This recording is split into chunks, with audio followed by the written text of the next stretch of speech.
Well, I'm here with Brian Parkinson at the Clarence Jazz Festival. Where are we again? What's this park called? Beach. Clifton Beach. It's beautiful down here. And Brian, you're a legend of Tasmanian jazz, and particularly, I guess, on the eastern shore because you've had a long association with it over here. Tell us a bit about your history with the Clarence Jazz Festival and what it means, I guess, to be here at the Clarence Jazz Festival. Well, it means an awful lot, I suppose. A legend as of 2 seconds ago when you mentioned it, not really a legend. When I first came from WA, I moved to Aly Rae, which is an eastern shore suburb, and I lived within a block of Neil Levis, who's a legendary Tassie pianist, absolutely, and Alan Park.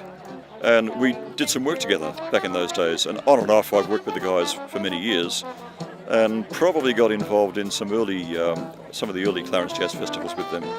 I think it's Alan Brown as well, Alan Brown, of course. Brownie, yep. It'd be the biggest jazz festival in Tasmania, wouldn't it? It's a pretty close to it, wouldn't it? Oh, I would the say longest, so. The longest for a whole week. It runs for a whole week, which is a great thing too. I mean, the Hobart Jazz Club do put on the Hot August Jazz, which is a weekend thing in North Hobart. But yeah, the Clarence managed to sustain this over a whole week, it takes a lot of resources and a lot of effort. And as a result, they employ lots of bands, which we all really appreciate. Yeah, it's great.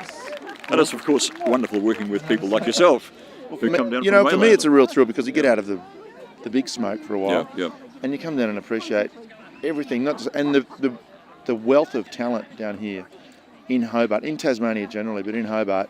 For me, I had first time I came down here, I guess it was probably 10 years ago. I had no idea. I thought, you think, oh, what's it going to be like? How good are the musicians going to be? And I was knocked out. And it continues, and there's a whole breed of young guys now, like Aaron Entres, who just finished playing. Look, wonderful players. The conservatorium here have got a jazz program going, and they're just churning kids through. And a lot of those kids, they're not kids anymore. They're out and about, playing gigs. Yeah. Aaron was actually a student of mine at school, a music student. That's why he's so good. No, I taught him nothing. And he was one of those kids who came, and he knew it all. He was brilliant. So I just stood by and glowed in his bask in his glory, if you like. But he went to the conservatorium, and there's a whole cohort of students like that who have gone through the con. Alone together, the blinding rain, the starless nights, they're not in vain, for we're together, we're strong as long as we're together. No one here can love or understand me.